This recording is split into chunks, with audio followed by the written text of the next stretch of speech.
Have you ever seen such a cool college student talking on the phone with his beloved while at the same time dealing with a gang traitor? It turned out to be Wen Shihan, the mafia prince cleaning house. Just as he knocked the enemy to the ground, his drunken sweetheart Shen Chuan called. The boy slurred over the 9-square keypad, telling Wen Shihan to come pick him up. But at that very moment, the enemy secretly struggled back to his feet, using every ounce of strength to lunge at Wen Shihan. The boy, completely absent-minded, asked casually if Shen Chuan had gone out drinking again. With ease, Wen Shihan caught the short knife and, annoyed, questioned Shen Chuan over the phone. The tipsy boy, however, didn't notice the little prince's anger at all. He only gave a simple report of his location. Rage surged through Wen Shihan. He swiftly finished off the enemy and ordered Shen Chuan to stay where he was. As the sky darkened, Shen Chuan waited until he was nearly asleep. Suddenly, a blonde boy appeared, claiming to be a senior from the drama club. Shen Chuan blinked in confusion, saying he didn't remember him. The boy looked hurt and reminded him they had just sat together at dinner. Shen Chuan retorted that the boy had kept his head down the whole time, so of course he had no impression. Yet the blonde boy beamed and sat down, starting a conversation. Then he tried to drag Shen Chuan away to play cards. Shen Chuan refused, saying he had to wait for Wen Shihan. The blonde boy, unconcerned, forcefully pulled Shen Chuan up to leave. But just then, a large hand seized the back of his collar and yanked him back. Shen Chuan froze in fear as his classmate was knocked out with a single punch. Wen Shihan strode in, radiating menace. Shen Chuan trembled and shrank back in terror. Wen Shihan bent down, his face dark, and warned him to stay quiet. Then he grabbed the boy on the ground and beat him mercilessly. Watching the brutal scene, Shen Chuan shook all over. Wen Shihan, before his eyes, looked like a demon risen from hell. After stretching his shoulders, Wen Shihan coldly ordered Shen Chuan to get up and leave. But the boy's legs trembled too hard to support him. Wen Shihan covered his face, struggling to hold back his emotions. Yet when he raised his eyes again, they were blood red. Shen Chuan shivered violently at the sight. Wen Shihan snapped, demanding to know how much he had drunk. Shen Chuan's voice grew weaker as he begged for forgiveness, promising never to do it again. Only then did Wen Shihan finally relent, pulling the boy up and leading him back. Once there, the young prince used his own form of holy punishment, making his beloved realize that rebellion and disobedience came with a painful price. That night, thunder roared and heavy rain poured down. Watching Shen Chuan's sleeping face, Wen Shihan fell into sweet memories. Since childhood, Shen Chuan had always been afraid of thunderstorms. Whenever the sky turned stormy, he would secretly sneak into Wen Shihan's bedroom, crying like a soft little hamster, saying he couldn't sleep. Just a single clap of thunder was enough to send him scurrying under Wen Shihan's blanket.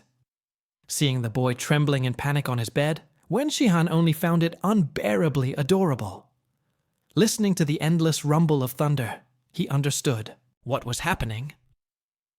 Sure enough, Shen Chuan peeked out from under the blanket to explain that with his father away, he felt scared being alone at night. Then, with hopeful eyes, the boy asked if he could stay. Before long, Shen Chuan had bundled himself snugly into the warm quilt. Wen Shihan, curious, asked why, if he was so frightened, he would run all the way from the side courtyard to the main house just to find him.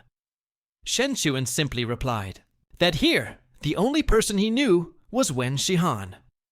As if to prove his point, another clap of thunder rang out, sending the boy diving straight into his arms. The young prince closed his eyes, feeling warmth spread through him. He murmured softly, promising that Shen Chuan could come to him any time he wished. Now, this memory remained vivid only in Wen Shihan's heart. The next morning, as the young prince was changing the bandages on his wounds, a loud thud echoed from upstairs. He froze for a moment, so Shen Chuan must have woken up. Sure enough, in the bedroom, the boy sat on the floor cursing under his breath, complaining about his tied-up Hands! Wen Shihan walked in, amused, and asked gently if he had fallen off the bed. When Shen Chuan saw him, he grew angry, lifting his bound wrists and demanding to be untied.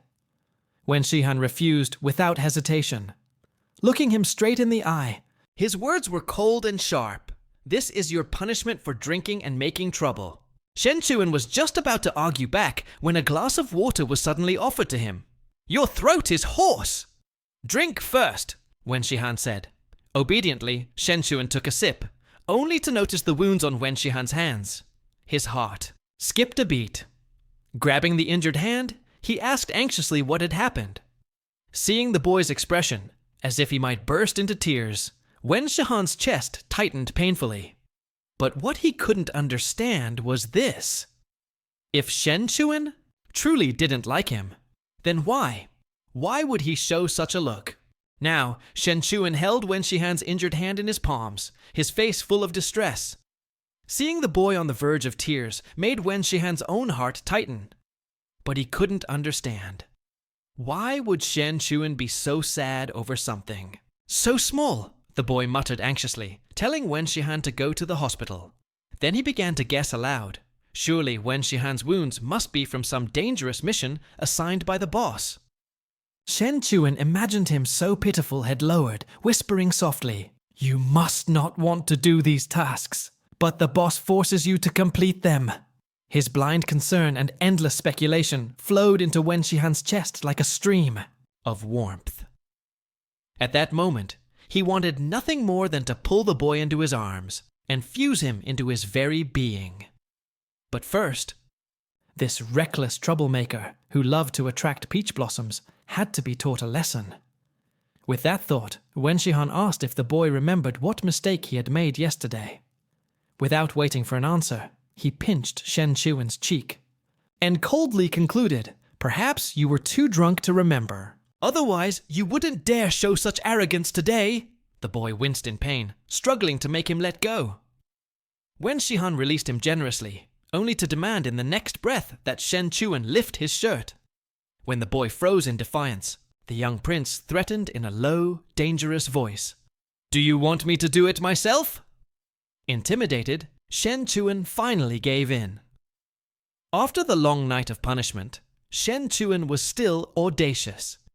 When Wen Shihan was about to head out, he shouted after him, chasing eagerly, "Where are you going?" Wen Shihan steadied him with a hand, his tone indulgent as he reminded, "Don't walk so fast or you'll trip." But Shen Chuan didn't care. He grabbed onto the young prince, insisting loudly, "Your hand is injured. Just stay home, all right? You're making people worry." Realizing the boy was treating him like a child, Wen Shihan couldn't help but burst out laughing. He only found Shen Chuan unbearably adorable. Yet, as they bickered and played, neither of them realized danger was already approaching. At that very moment, Scarbrother was making a proposal to Wen Shihan's father. He wanted Shen Chuan eliminated. For the heir of the mafia, weakness was not permitted. Not long ago, at Shen Chuan's persuasion, Wen Shihan had gone to the hospital to have his wounds bandaged. Now, as they stepped out of the hospital together, Shen Chuan fussed over him, asking exactly what the doctor had told him. The young prince savored the boy's concern. He shook his injured hand lightly and replied that the doctor had instructed him not to let it get wet, but the boy wasn't satisfied with such a simple answer. He pressed again. What else had the doctor said? Wen Shihan, seizing the moment, went further, claiming he couldn't bathe by himself and that Shen Chuan would need to help him wash for the next few days. The two of them were still teasing and laughing when suddenly a black sedan pulled up in front of them. Wen Shihan narrowed his eyes, instantly alert, and blocked Shen Chuan with one arm, signaling him to step back. Both car doors opened at once. A well-dressed man was the first to step out, followed by several subordinates. He walked forward with a leisurely gait, mocking that the world was far too small. Fancy meeting Wen Shihan here. Wen Shihan's gaze turned ice cold. Shen Chuan, confused, asked if they knew each other. But before he could answer, the man cut in with a sarcastic tone. Of course we're good friends. Yet his arrogant stance made him seem more like an enemy looking for trouble. He went on to jeer, "Why would someone as precious as Wen Shihan appear without bodyguards?" Wen Shihan ignored him, instead wondering why the leader of the Qingqing Gong would show up here. Then the man's eyes flicked to Wen Shihan's bandaged hand. With a reflexive sharpness, he warned, "This injury has nothing to do with the Qingqing gang, so don't go blaming us." At that, Shen Chuan finally understood the man's identity. In a sudden move, he stepped in front of Wen Shihan, trying to block the stranger's approach. The man was surprised. He looked Shen Chuan up and down carefully and asked who he was. Receiving no answer, he reached out to pinch the boy's cheek, marveling at how soft it was. As Shen Chuan tried to resist, the man seized his hand and rubbed it twice, remarking in surprise that his hands were just as soft as his face. Curling his lips, he sneered, "You probably haven't even held a knife before, have you?" His overwhelming presence sent a shiver of fear down Shen Chuan's spine. The young prince clenched his fists, suppressing the urge to kill the man on the spot. Instead, he pulled his treasure behind him, bowed slightly, and offered an apology. He claimed Shen Chuan was merely one of his subordinates, too young and ignorant to know better. At the same time, his eyes lifted sharp with menace. "This is my territory. The new city gang has no business here, does it?" The man chuckled, dryly, saying they had simply taken a wrong turn. He blamed his driver for not knowing the way, then quickly retreated to his car and sped off. Wen Shihan furrowed his brows. The situation was trouble. Serious trouble. As expected, the leader of the Qingqing gang had already sensed something unusual about Shen Chuan. That boy, so soft, so endearingly cute, his body marked all over, looked far too tempting, even. As he left, the man ordered his subordinates to investigate the boy's identity. His precious treasure had been targeted by the enemy gang's hot-tempered boss. This infuriated the mafia prince Wen Shihan. He launched a ruthless purge within his own ranks, dragging out the undercover spies one by one and executing them. To save their lives, the traitors confessed everything. It turned out that the Qingqing gang had gathered intelligence on the young prince, his eating habits, the time he returned home, and most dangerously, who he cherished the most. This struck Wen Shihan's sore spot. He suddenly crouched down, his voice dripping with menace as he asked the spy, "Do you still want to return to the Qingqing gang?" The man nodded frantically, thinking he might be spared. But in the next instant, Wen Shihan raised his axe and brought it down. Meanwhile, his beloved Shen Chuan knew nothing of this cold and merciless side. At that very moment, he was crying and protesting, begging not to be locked away. The boy couldn't understand what he had done wrong, why Wen Shihan wanted to shut him up in confinement. The young prince, full of impatience, still couldn't explain the reason. All he could do was gently stroke the boy's cheek and remind him not to act recklessly again. But Shen Chuan refused to agree. He couldn't just stand by and watch Wen Shihan be threatened. Hearing this, Wen Shihan's eyes turned cold. He could not allow his beloved to be dragged into danger. His resolve to lock Shen Chuan away only grew stronger. Yet he couldn't bring himself to force the boy directly. Instead, he called his men to do it for him. Moments later, Shen Chuan glared ahead, furious, because Wen Shihan was standing with another man, speaking at close range. Jealousy surged, but his heart froze when he saw the man suddenly stride toward him, trying to drag him into the car without a word. Shen Chuan struggled desperately, shouting Wen Shihan's name. The sound tore at the young prince's heart, like knives scraping at his flesh. He could no longer endure it. In a flash, he pulled the boy back into his arms, softly but firmly. He tried to reason with him. "I don't want this either, but you need to listen." Then he hoisted the boy up and strode towards the car. He opened the door, gently set him inside, and carefully pushed him further in. Unable to resist, he lifted Shen Chuan's face for a lingering kiss. His men stood nearby, full of question marks at the sight. At last, the young prince forced himself to shut the door, his voice hoarse with pain, as he ordered, "Drive!" Inside, Shen Chuan pounded the window furiously, demanding to be let out. Wen Shihan stood where he was, watching the car disappear into the distance, his chest heavy with unbearable sorrow. In the past, he had always thought Wen Shihan's clinginess was nothing but annoying. Yet now, he missed that man terribly. Suddenly, the bodyguard uncle's question from earlier in the day surfaced in his mind. Do friends kiss each other? Shen Chuan sat up in shame and anger. Friends? No. He and Wen Shihan had done things far more intimate than that. The thought left him wide awake, unable to sleep. So instead, he sat on the sofa, flipping through love letters. Before long, thunder crashed outside, lightning split the sky, and rain poured down in sheets. The boy had always been terrified of storms since childhood, and his body trembled uncontrollably. At that moment, how desperately he wished Wen Shihan were there beside him. The next morning, the bodyguard uncle held up his phone and began snapping photos of Shen Chuan. The sound of the shutter woke the boy, who asked angrily, "What do you do every morning?" The bodyguard flinched and stammered, pretending ignorance. Chuan scoffed, his face sour. This is Wen Shihan's nonsense, isn't it? You take these photos just to send to him. The bodyguard grew displeased, warning sternly, "Don't you dare speak ill of the young master." Shen Chuan felt wronged. He'd already been locked up here for a whole week, not only forbidden to step outside, but forced to eat vegetables he hated every single day. The more he spoke, the angrier he became. I'm like some pet being raised in a cage. The bodyguard had no words left.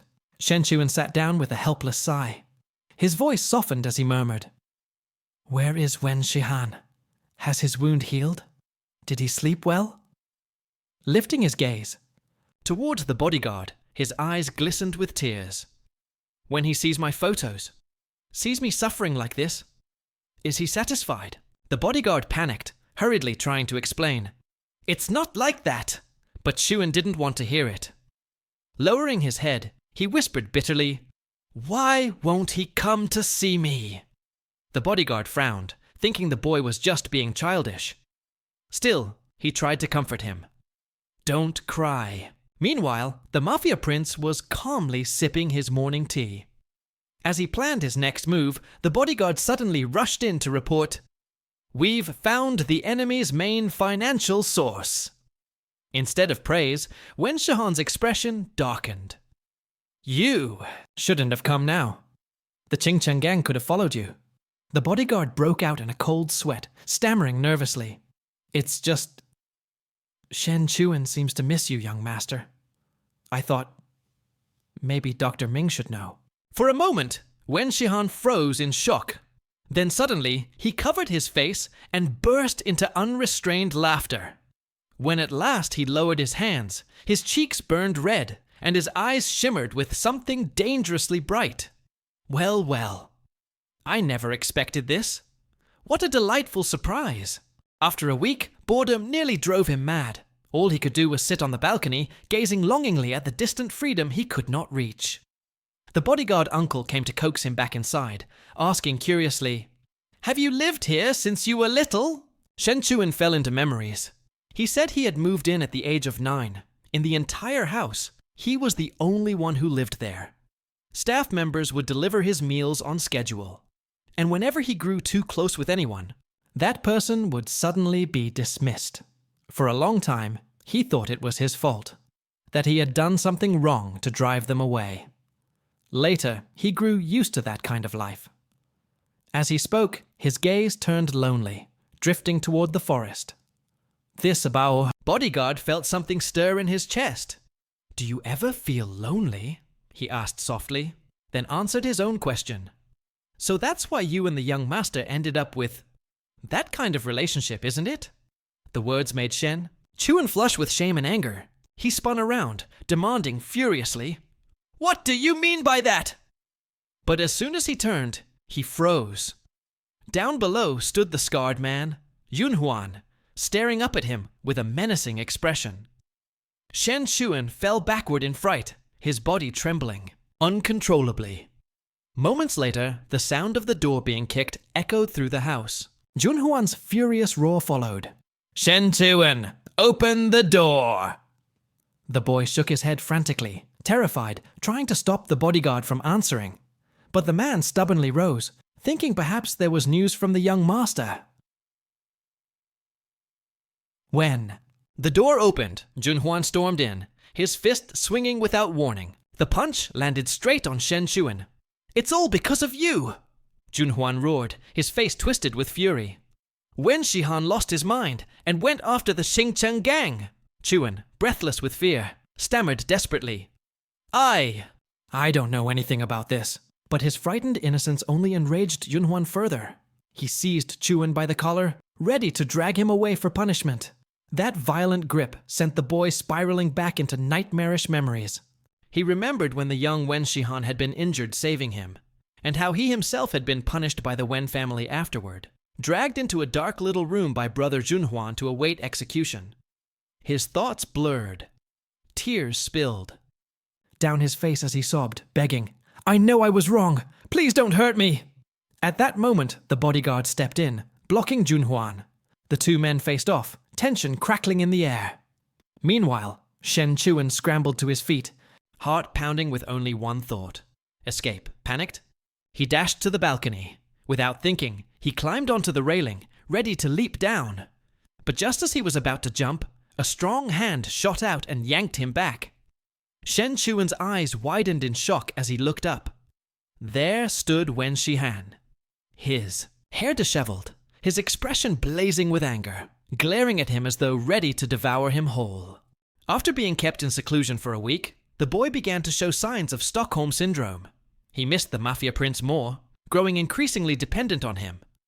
When Wen Shihan learned of this, he was overjoyed. He sighed with satisfaction. This was an unexpected reward. The boy who had once wanted nothing but to escape the Mafia had finally learned to rely on him.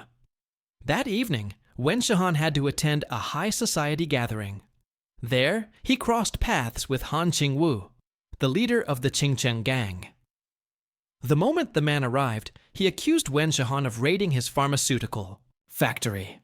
"Do you find that amusing?" Han sneered. Wen Shihan curved his lips into a mocking smile, deliberately insolent. "I think it's great." Han Qingwu's face darkened. He fired back with biting sarcasm. "All this, just because I brushed against one of your people? What a grand, noble love." Unfazed, Wen Shihan lifted his wineglass, speaking with quiet menace. "You trespassed on my territory. Be prepared to pay the price." His words turned colder still.